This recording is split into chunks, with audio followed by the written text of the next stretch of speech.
ახალგაზრდობის დღეს ლიტერატურული კლუბის წევრები მწერალთა კავშირის შენობასთან შეიკრიბნენ. მათ საკუთარი და ცნობილი ქართველი პოეტების ლექსები წაიკითხეს.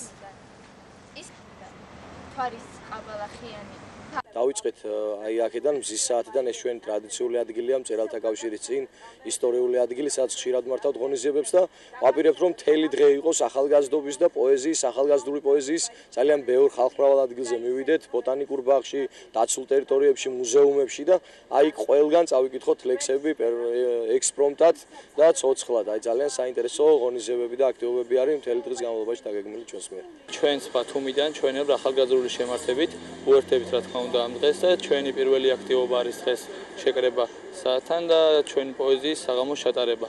რა თქმა უნდა ძალიან მნიშვნელოვანია ასეთი ტიპის ღონისძიებების ჩატარება, ვინაიდან უფრო გამოიწვევს ესეთი ტიპის ღონისძიებები ახალგაზრდების გააქტიურებას და მეც როგორც ერთ-ერთი ბათუმელი, ერთ-ერთი აქტიური ბათუმელი მაქსიმალურად ვცდილობ რომ აქტიურად ვიყო ჩართული ასეთი ტიპის ღონისძიებებში. დღევანდელი დღე ძალიან მნიშვნელოვანია ახალგაზრდებისთვის, ამიტომ ჩვენ აჭარის სპორტის და ახალგაზრდა საქმეთა დეპარტამენტმა დილიდან დავიწყოთ ღონისძიება, გვაქვს ასევე სპორტული ღონისძიება. წლევანდელი წელი სოფლის ორგანიზაციამ გამოაცხადა ახალგაზრდების დღე ჯანდაცვა, ჯანდაცვას ჯანმრთელობასაც ცნობა უпроსორად.